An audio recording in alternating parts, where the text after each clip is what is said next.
Hello there, Leos. Welcome to your April 2018 tarot reading. So, my sincere apologies for not being able to deliver these readings for you since the month of January. I am very, very, very sorry. Life just kind of got out of control for the past few months. I'm hoping from now on to be a lot more consistent with your reading, and the readings will be published on time, if not early, before the new month, okay? So, I'm hoping to reconnect with you, and thank you for those who are still sticking around and watching. So first off, the way this reading is going to go for this month, maybe for next month as well, I've chosen to do the audio recording mainly because it is easier on me. I have to do, 12 of these, and then in the past months I've tried to do a mid-month reading too, so energetically it was very, very, very taxing. It was very tiring to do, and it was also quite time-consuming. So I'm hoping to reduce the time in which I do the general reading, and I'm hoping to find a strategy that works best for me. So this is my compromise here. What I'm going to do is I have already laid out the spread. I'm going to extract 4 important messages for you, and then we're going to unpack these messages and talk about, in which areas of your life it's affecting, okay?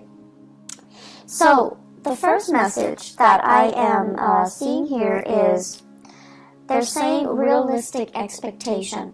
And I feel this is going to be playing out in the work sector, in your family planning sector. And realistic expectation basically means curbing our sense of illusions or delusions and trying to aim for a more practical route, a more practical solution based on where we are right now. It doesn't mean that, we have to let go of our dreams and our aspirations. It basically means maybe we're not there yet, it'll come later, but for now, let's focus on the here and now.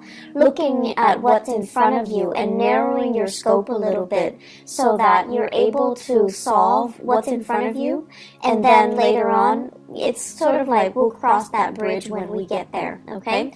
Breaking up the work, breaking up the worries, breaking up the problems into more manageable pieces so that you can tackle them rather than letting them overwhelm you, okay? So realistic expectations, realistic solutions. The second message here, it's actually really, really beautiful. They're saying loving companion. So you have a lot of love, a lot of family support, a lot of people in your midst that you can turn to, that you can, seek that emotional fulfillment from, and it gives you a lot of emotional support. Friends are out there, people are out there. I feel, though, a lot of the times you are too proud to ask for help, okay? You are, fire signs in general like to be independent. They don't like to weave a sob story and have other people feel sorry for them. So they're just saying here, there isn't any shame in asking for help. And especially if you've got such amazing people around you, it is really important to, ask for help, okay? I feel like they will be more than happy to assist in any way they can, and I don't feel that you're abusing it or anything like that, so definitely ask for help if you can. The third message here, it's emotional maturation. And this is a really, really good message across the board for any sign that I read for. Emotional maturation is a process of seeing outside of ourselves, of seeing and anticipating what other people are dealing with, what other people need from us. Is there any way that we can alleviate the suffering, the emotional turmoil, the problems of other people, okay? Seeing outside of ourselves, being a lot more considerate, a lot more thoughtful in assisting other people. And it's not just giving assistance, but it's sort of like putting our ego, our needs aside so that we can understand and be in the present moment and have this mutual understanding, this sympathy and empathy and mutual rapport with another human being. So I feel like there's a lot to be said here with that message alone, okay? And I'm going to go back to it. The last message here, nickel and dime. So I feel like financially there's something going on with you guys, and I have been feeling this for the past few months. So we're going to unpack that, and we're going to talk about, ways in which you can start to rebuild this financial foundation. So what I have here, realistic expectation, first message. This is showing up in your family planning sector, okay? And what I feel here is there is a need here to kind of consult your partner. I feel like for many of you, you're a little bit extravagant when it comes to spending, when it comes to buying things, when it comes to splurging. It's like you're quite lenient with yourself when it comes to spending, okay? And you have somebody that's kind of like controlling the purse strings. It could be a relationship partner. It could be a housemate, a flatmate. It could also be like whoever it is that, you're sharing resources with.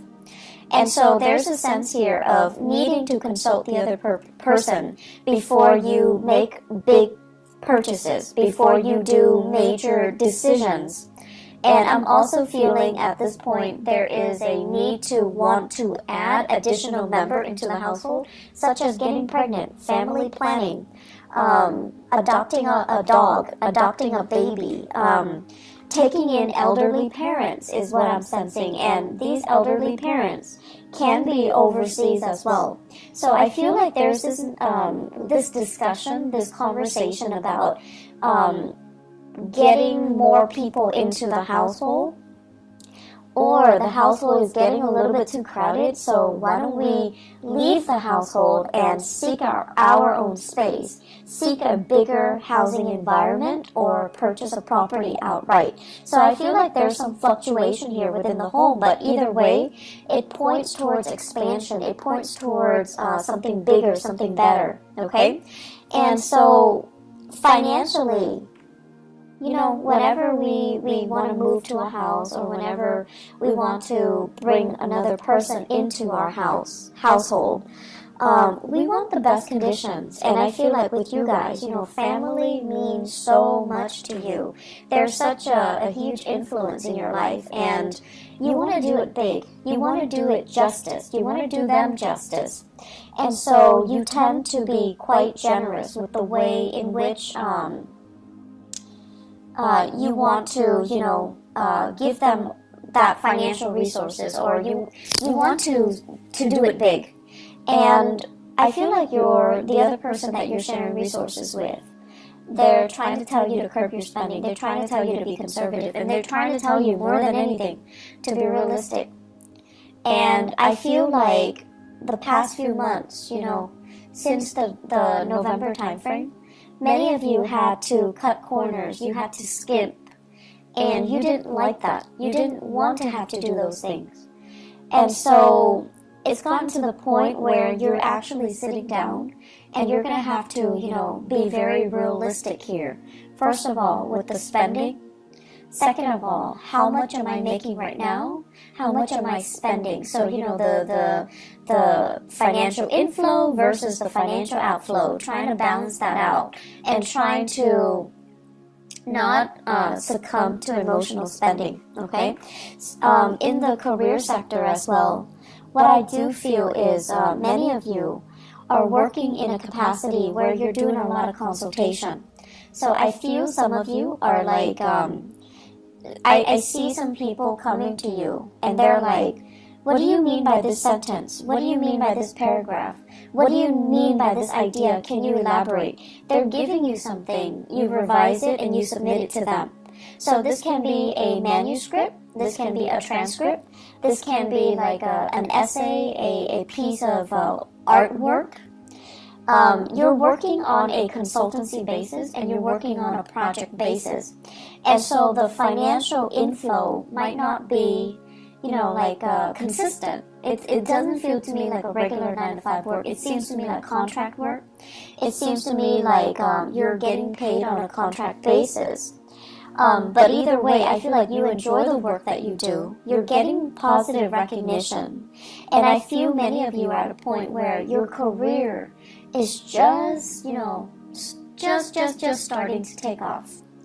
And in about 10 months time, it's gonna take off. It's like you're preparing things right now. Right now where you are, it's a little bit of a launching pad, okay? Like a stepping stone. You're taking these minute steps, and then you're going to take off. But I do feel it's going to be in about 10 months' time before you finally make it, before you finally launch, before you finally start to make the type of money that you're hoping for. So right now, be conservative, be realistic, and have these realistic expectations, okay? You know, the whole process about skimping, it's not fun. It's definitely not fun when we have to really watch what we're doing, and we have to be, you know, really conscious of it. I'm also sensing many of you are in the public eye for whatever reason, and a lot of Leos actually are politicians, are great teachers as well, orators, lecturers, and things like that. So I'm not surprised that you're in the public eye and you have really strong, you know, charisma and stage presence. So if you are in the public eye, you're also being extra careful about what you're doing and how you're being perceived and how other people, you know, how you are portrayed through even social media, even through, you know, newsprint. So I feel like you're trying to curate this persona so that you can, you know, maintain that good role model persona, so that you can, you know, be a positive influence for other people. So I feel like a little bit of management when it comes to how you portray yourself, how you want other people to portray you or to think of you. Okay, so a little bit of like reputation management. Not in a bad way at all, but I definitely feel you're erring on the side of caution when it comes to your image, when it comes to your spending, and when it comes to being very realistic about what is expected of you, what you can and cannot do, and being very honest about, I want to say, portraying that to other people. Second message, loving, they're saying as well loving partner, but they say the first message is loving companion. In partnerships, though, I feel like many of you are blessed with a very, very emotionally stable partner. And what's really interesting to me is a lot of the times, you know, So Leo, to me, the sign of Leo, it's very dramatic, okay? It's a fire sign, but it's also ruled by the sun. And I feel like, you know, you thrive in the spotlight, and you guys would make, you and Libras are great, great, great, great actors. And you like to, you know, stand up for your beliefs and stand up for the underdog, and really, you're quite militant when it comes to the things that you believe in, your ideologies, your sense of justice, and your sense of right and wrong, and your moral compass. You're very, very, very apt about defending what you feel is right, okay? But I also feel like there is a sense of spectacle and drama associated with the things that you like to do. You like high intensity. And so naturally, I see a lot of Leo people naturally attracted to a partner that is a little bit milder, a little bit more distant, a little bit more emotionally controlled. And I feel like you're naturally drawn to these people because of differences. But you're also drawn to them because I feel like they make you feel stable. When you're interacting with them, they help calm you down.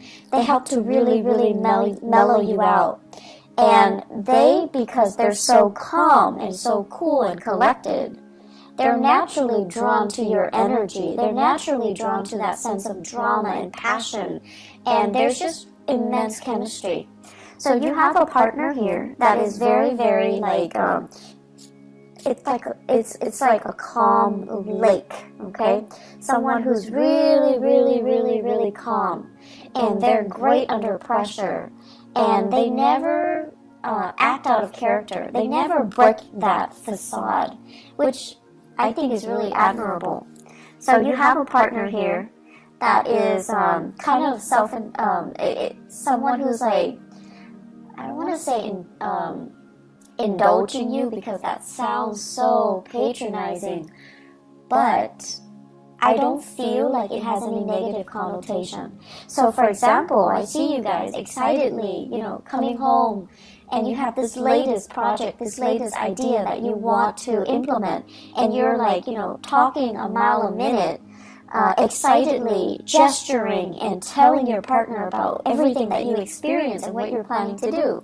And I see your partner sitting there kind of smiling with a little bit of a smirk, because they're amused. They're amused by how excitable you can get.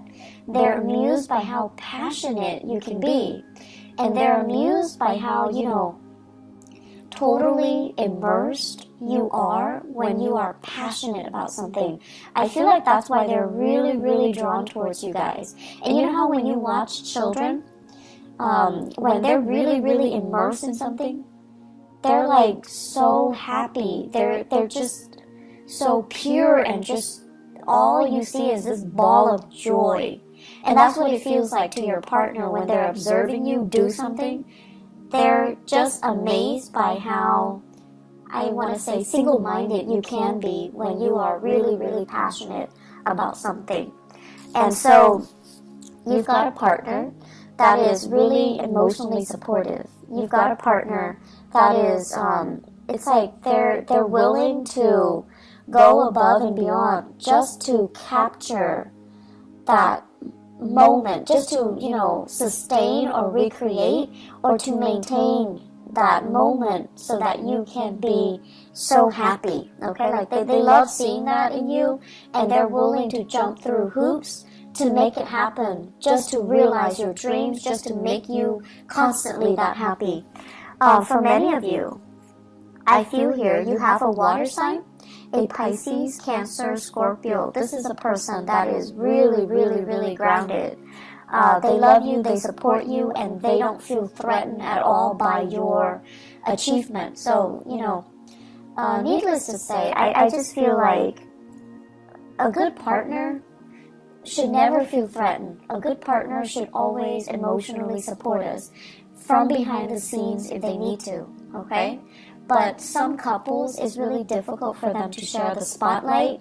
But I feel with your relationship partner, you've got somebody that is really, really, really willing to get their hands dirty, willing to, like, make it through with you, willing to, go through thick and thin with you. So you've got somebody who is really amazing by your side.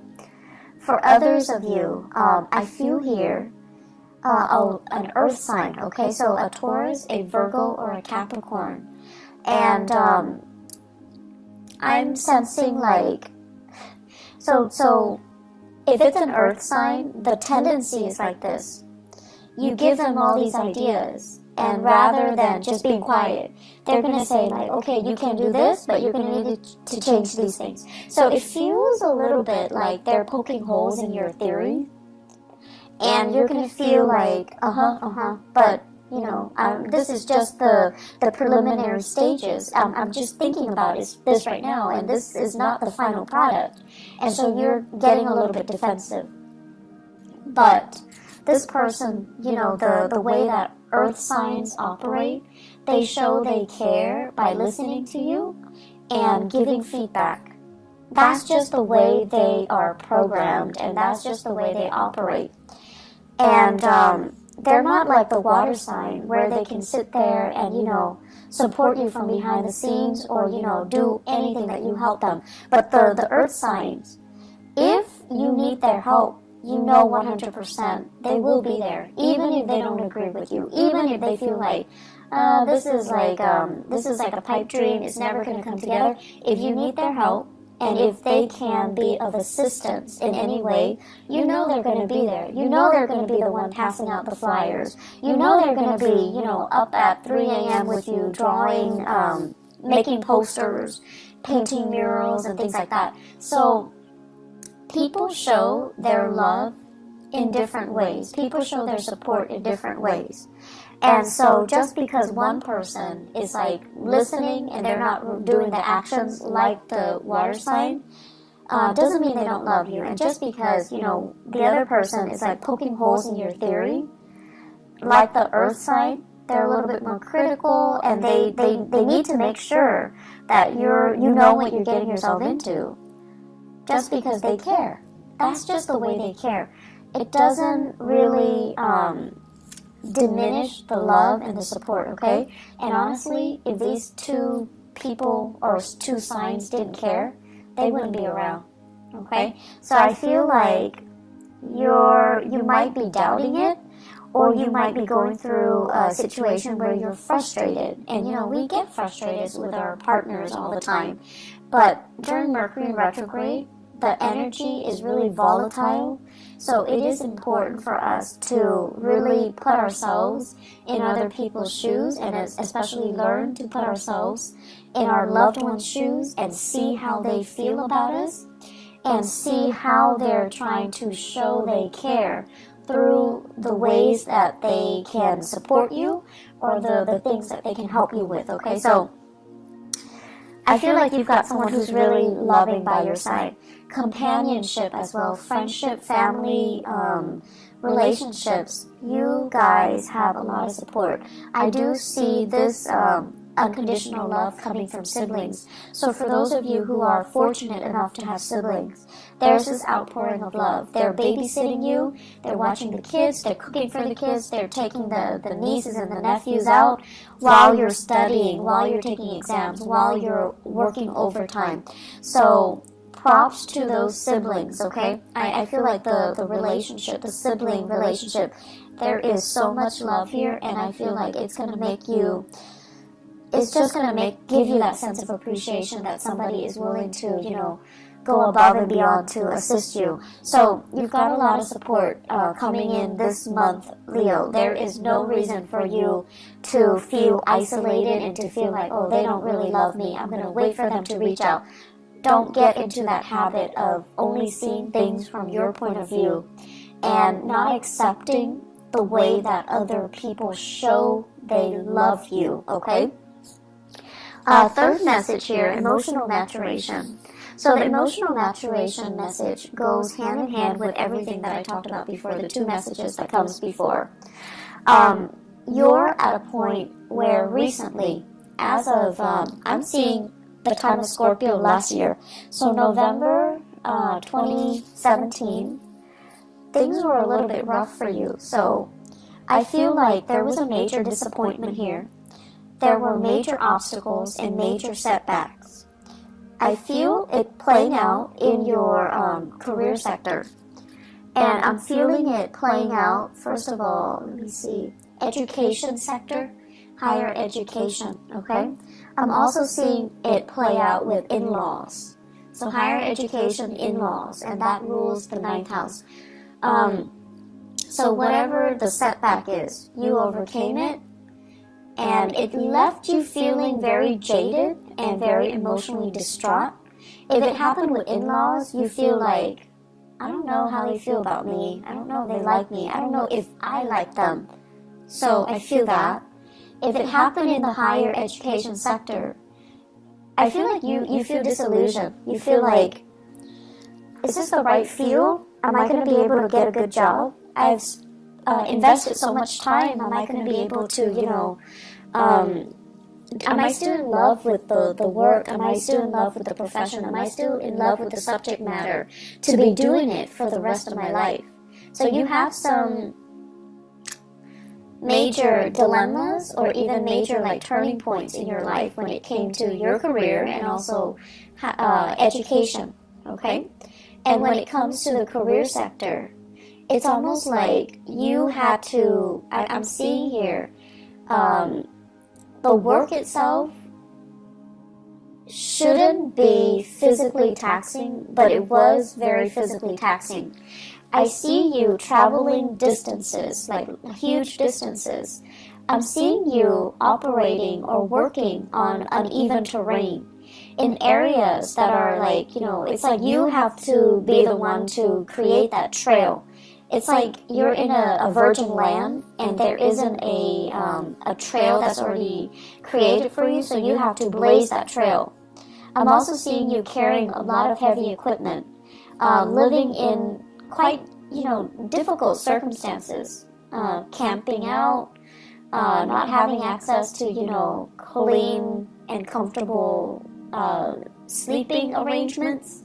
So it's kind of physically difficult, okay? Like it's physically taxing, it's exhausting. So I feel like you were really challenged. And that, all of it, you overcame it. It made you a lot stronger, honestly. It made you a lot more, I feel like, rough around the edges. But it made you a lot stronger. So the emotional maturation basically means, I feel like it can go one of two ways. Because you've been through all of this, through all this hardship, and you came out okay, I feel like you can come out a little bit jaded.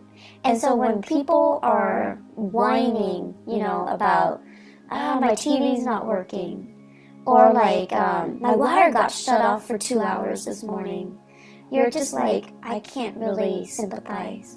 I had to sleep on the floor for 3 months.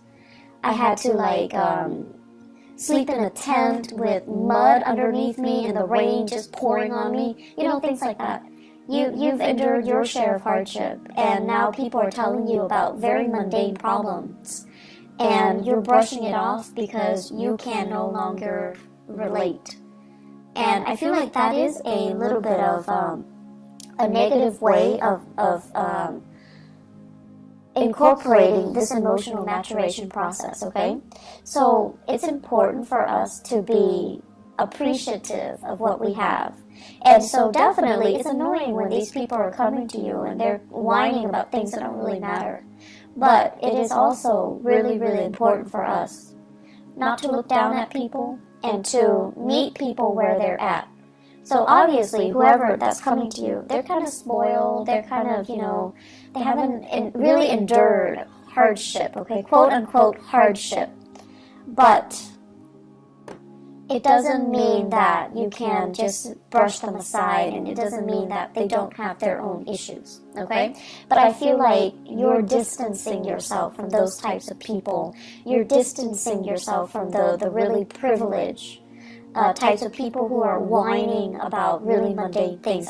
I do see emotional detachment coming in for you. And then for others of you, because of this emotional maturation process, because of everything, the hardship that you've had to go through since the November timeframe last year, you're coming out on top. You're coming out a better and a stronger person.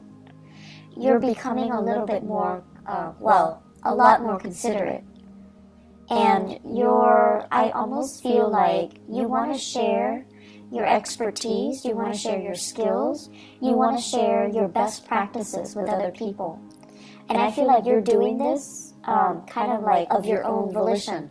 So you're seeing somebody struggling and you're like, hey, I was, going through that last year. Let me give these people a few pointers.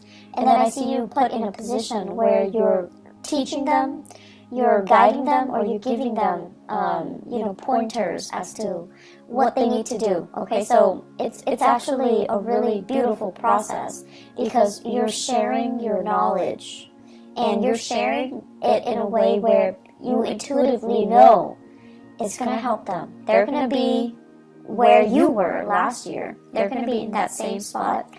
And whatever pointers you can give them to really help ease and facilitate that process for them, that's what you're going to do. If people are whining about mundane things, just let them whine. Don't let it get to you, okay? And then whatever capacity you can help people, definitely do so. The final message that I'm going to leave you guys with here is nickel and dime. And the nickel and dime isn't so much about being bankrupt or being, destitute. It's more about foregoing immediate pleasures for long-term gain, okay? So you're really, really, really, really thinking about, I feel many of you the way that you're thinking about money is definitely going to change for the next 10 months. And the way in which I feel like your framework regarding money as a means to an end and not an end in itself. And I know that sounds really cliche, but it needs to be said. Because I feel like there was a lot of money wasted. A lot of money wasted for the past 3 years. And I feel like some of you know exactly what I'm talking about. Money that came really fast, they left your hands really fast. And I also feel as well, let me see, money that you thought was going to be around forever and ever and ever. Money that it's like it's like a bottomless well, okay? You need it, it's there. You need it, it's there. Or the work situation was so prosperous. You worked and there's that paycheck, but something happened. And then the supply of money or the consistency just wasn't, it's no longer here anymore. And so you're really, really thinking about the building blocks for your future wealth and prosperity. You're nickel and diming yourself. You're being very, very cautious about spending. You're being a lot more responsible. And you're obsessively, checking the bank accounts. Some of you are waiting for sources of funding to come in, and it's getting delayed. Okay? And so it's not a good place to be when we count on something and it's not there. But I feel like it's going to clear up for you. Let me see, 1, 2, 3, 4. I want to say like 5 weeks time. 5 weeks time might take us into the May time frame. Okay, so May. I'm also sensing as well, it's just like the financial situation is a little bit unstable right now. Keep trucking on, keep saving, and I know it's not fun to, have to nickel and dime ourselves and to have to, be super, super conservative. And I feel like the only danger for you guys is you have to do it for so many months before you're just like, F it. And then you splurge, and then you go through, periods of like intense spending. So please be careful about that. Home renovation, that's in order. It's going to be wonderful. It's looking really good. I also feel as well, they're saying here, they keep saying, your siblings, you've got amazing siblings, okay? Whatever you think they feel about you, yes, they think you're stubborn. Yes, they think like, oh my gosh, you are such a, like, they're like a bull, like someone who's extremely stubborn, extremely bullish in their ways, or, just like, they won't listen. So it's like you've got your opinions made. You've got your ideas fixed, right? And no matter what they do, they can't persuade you. Yes, they think of all these things about you, but they do really love you as well. So don't make the process difficult. Don't do that to the people that you love. And they love you, so no matter how much you guys argue, there's still a lot of love there. So approach it with a little bit of compassion, okay? And I want to say, be a little bit more flexible. There is some really big karma here about money. And I feel like until your framework about money changes, and I can tell you till, I'm blue in the face, money's a means to an end. Until that light bulb kind of, switches on in your head, until you truly, truly, truly understand what that means. The financial prosperity that I mentioned coming in the October timeframe, it's going to be delayed. So until you really grasp that lesson. So what exactly does that mean? I feel like you're going to spend from now until the May timeframe trying to figure this out. And once you figure it out, lesson learned, there's going to be huge prosperity coming in the later part of the year, okay? you have some really important things that needs to be worked through and needs to be experienced during this Mercury retrograde cycle. So I'm sensing here that,